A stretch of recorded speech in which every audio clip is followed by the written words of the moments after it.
Yau ga na BTV da shirye-shirye na burgewa, kallo da karawa tashar na muke yawa. Assalamu alaikum masu sauraro, barkanmu da sake saduwa da ku a daidai wannan lokacin da muke gabatar muku da shirinku mai farin jini wato Ramadan dishes, wacce ni taku har kullum Mardiya Musa zan ke gabatar muku da shi. Yau dai Ramadan dishes za ta koyar da mu yadda ake yin kunun gyada. To, kunun gyada dai ana yin ta nau'o'i daban-daban. Akwai kunun gyada na shinkafa, akwai kunun gyada na alkama, akwai kunun gyada na normal gyada kawai ba a sa mata komai da dai sauransu, suna nan dai daban-daban. Za mu kawo muku kaɗan daga cikin kunun gyada da na lissafo insha Allah. Yau dai za mu koyar da yadda ake yin kunun gyada na shinkafa.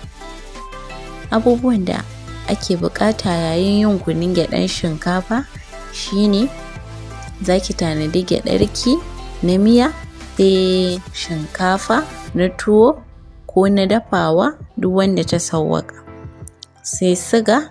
Shi ma kunun gyadan na shinkafa ana iya sarrafa ta kaman kashi biyu daidai. Kunun gyadan shinkafa ma akwai yadda ake sarrafa ta daban-daban. Na farko dai zaki nemo gyadarki ki soya ta. In kika soya sama-sama sai ki dan nemi turminki ki dan bubbuga yanda bawon zai fita, sai ki bakace. Idan kika bakace sai ki kai niƙa. In kika kai niƙa, a niƙa shi ba wai na ruwa ba kaman tunkuza, haka za a niƙo miki shi. In aka niƙo sai ki so ki ɗebi iya wanda kike so ki amfani da shi, sai ki dama. In kika dama sai ki nemi mataci kamar rariya haka, sai ki tace.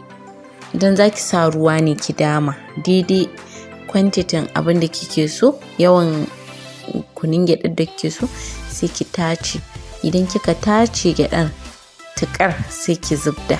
In kika zubar sai ki nemo tukunyanki ki juya tatacciyar ruwan gyadan ki sa a ciki.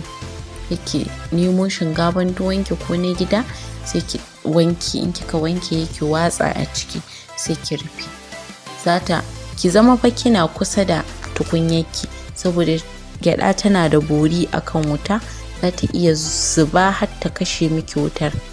To amma sai ki zauna kusa da shi, in ya ɗago tafasa ya zama ne kina kusa, ki nemo cokalinki kina ɗan gauraya shi saboda kar ya yi bori ya zube. A haka za ki ta kula da shi, kina jujjuyawa har sai shinkafan da ke cikin ruwan gyadan ya nuna. Sannan sai ki ci gaba da gaurayawa, still kina ɗan motsawa haka. Za ki ga ruwan ya ɗan kame jikin shi, ya ɗan yi kauri. To yana kauri yake nemo lemun tsaminki sai ki yanka ki matsa ruwan. Lemun tsami yana sa kunun gyadar ta ɗan ƙara haske akan tsamiya. In baki da lemun tsami, in tsamiya kike da bukata sai ki zuba, amma lemun tsami ta fi sa gyadar ta yi haske, ba ta duhu haka. Amma in tsamiya ne takan ɗan yi duhu. Sai ki sauke. In ya huce sai ki juya abin da kike so, ba huce wacce ba, da yar zafinsa ki ɗan juya abin da ake da bukata. Sai kuma a jira lokacin buɗe baki. Idan zaki zuba, kar ki zuba siganki a cikin kunun gyadar, don takan tsinkar da kunun gyadan. Kuma ki bari in an zo sha sai a ɗiba a ɗan motsa siga, a zuba siga a motsa a sha shi. Sai dai in ce da ku mu sha ruwa lafiya. TV kuna gaba babu ta baba. Nablin TV, gaskiya da gaskiya, inda za ku samu sahihan labarai a cikin lokaci. Kada ku manta, muna nan a YouTube channel Nablin TV, Facebook da kuma Instagram. Da kun saka Nablin TV to za ku sami mu.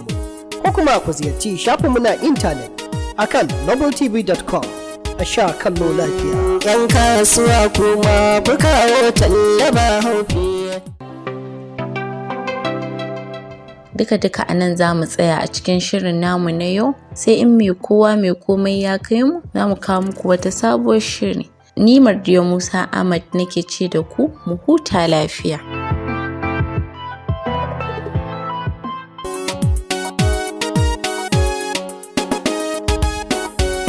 Ga shiri na addiniya na Bil TV suna yi wa, kuma 'yan makarantu ku zo na Bil TV ku sha kallo. Na shiri na zamani ilmantarwa na Bil TV, hada koya sana'a ma a na Bil TV ta zamani.